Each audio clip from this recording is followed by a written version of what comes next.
বলো বেটা, এখান থেকে তুমি কি নিবে? বাবা বাবা দাঁড়া 1 মিনিট, আগে আমার ছেলে তারপরে তুই, বুঝলি? বলো বাবা, এখান থেকে তুমি কি নিবে?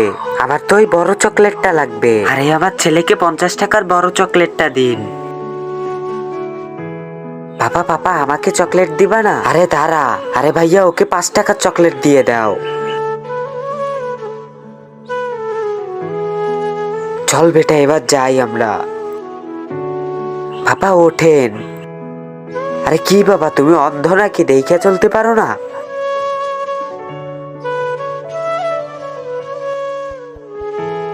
আঙ্কেল আঙ্কেল, এই চকলেটগুলো ফেরত নাও এবং আমাকে ব্যান্ডেজ দাও। কেন বেটা? আমার পাপা পইড়ে গেছে এবং অনেক ব্যথা পাইছে, ওনার হাত থেকে রক্ত বেরোইতেছে। এই নাও। এখন কি যাবা না এখানে পইড়া থাকবা? বাপের দুঃখ তো শুধু মেয়েরাই ভাগ করে নেয়, আর ছেলেরা শুধু জাগা জমি ভাগ করে।